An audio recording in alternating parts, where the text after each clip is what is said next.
Hi, my name is Bryce. Welcome to my beginner's guide to Final Fantasy XIV. So you've made your character and are ready to start playing. Luckily, the in-game tutorial will do a decent job getting you into Final Fantasy XIV. As such, this video should act as a supplement to those tutorials and will focus on the following topics. 1. Control style. 2. Quests. 3. Enemies. And 4. Aetherytes. Control style. One of the first questions Final Fantasy XIV asks you is which control style do you want to use? FF14 plays very well on either controller or keyboard and mouse. I'm a controller player, so that's what I'll be focusing on in this series, though at this point I'll mostly leave you to the tutorials and button prompts that should get you rolling. All in all, choose what you think you'll be most comfortable with. You can always change your control style later under System, Character Configuration. Quests.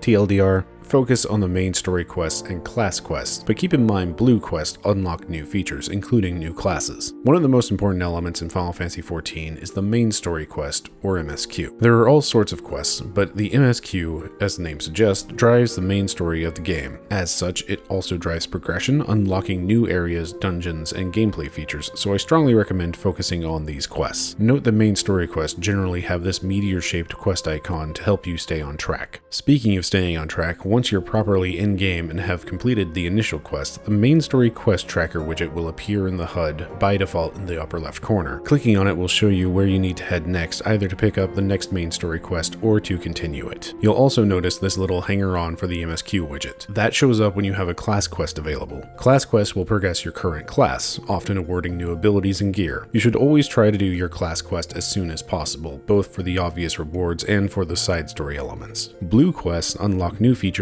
character classes, or gameplay elements. They're almost always worth doing, though the rate they unlock during the opening hours of the game can be a bit overwhelming. Feel free to leave them until you found your footing, but do come back to them once you're comfortable. Yellow quests are simply side quests. For the most part, you can treat them as optional. They're there if you want to learn more about the world or take a break from the main story. That said, you might try some out early on to help you get geared up. This icon, which looks an awful lot like a yellow quest but just a little thinner, marks chocobo keeps. As you travel to new areas, keep an eye out for them, as they'll unlock inexpensive travel options that are quite useful early on. Red quest icons indicate you do not currently meet the requirements of that quest. You can always talk to the NPC to check what the requirements are. A few quick final notes on quests. When you need to hand over a quest item, you can right-click or press square on the turn-in item to bring up a quick select menu instead of needing to find the item in your inventory. When selecting quest rewards, you can right-click or again press square on gear items to show a context menu. Item comparison allows you to compare an item's stats to what you're currently wearing in that equipment slot, while the try-on option allows you to preview how the gear looks on your character.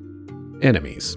TLDR, enemies show their name, level, and icons that provide a lot of information. Also, kill stealing is not a thing in Final Fantasy XIV. Hitting a monster first will earn you full experience points, while joining an ongoing fight will earn you experience based on your contribution. As you head out of the city gates, the first enemies you'll run into have blue icons next to their names, indicating these enemies are passive. They will not attack you unless you attack them. Notice enemies also show their level next to their name. In these early areas, there's a few higher level passive creatures, so be mindful of what you're attacking. Venturing further from the city gates, you'll find enemies with a red icon next to their name. These enemies are hostile and will attack you if they detect you. Take care when around hostile enemies, you don't want to pull too much. Enemies with the little Q symbol above their name are quest targets. You have a quest that wants them dead. These enemies will also appear on your minimap, so it's nice and easy to find them. After you complete your first class quest, you'll be given the hunt log. Enemies with this target symbol are part of your hunt log. Completing hunt log entries will earn you a nice chunk of experience, so it's worth slaying beasties marked as such, though keep an eye on their level compared to yours. Enemies with this violet icon are fate targets. Fates are essentially timed world quests that anyone can join, offering rewards based on your contribution, though that's rarely a concern during the start of the game. It's also worth mentioning there are rare spawn monsters meant for higher level play, but sometimes they'll be in lower level areas, or in my case, just outside the city gates. Keep a wide berth on these, they will definitely kill you if you earn their ire. On that note, dying isn't such a bad thing in Final Fantasy XIV. You can simply respawn at your home Aetheryte and head back out on your adventures. Aetherytes. TLDR, attune yourself to every Aetheryte you come across and make liberal use of the return spell. An initial quest will have you attune to the big Aetheryte in the city you start in. Thankfully, they flat out tell you to attune to any Aetheryte you see, while also introducing you to the return spell. Don't be afraid to use return when it's available. That 15-minute cooldown will pass surprisingly quickly. Once you attune to a second Aetheryte, the teleport spell unlocks, but the gil cost is a bit pricey in the early game. You can mark Aetherytes as favored locations to reduce the cost, and it's worth noting you can easily change which Aetherytes are favored, so make use of that to keep cost down. Finally, each major city also has an array of smaller Aetherytes, allowing you to quickly travel to key locations in town. Attuning to all Aetherytes in a city will reward you with a couple extra destinations, including just outside the city gates, so you can get back out to adventuring all the quicker.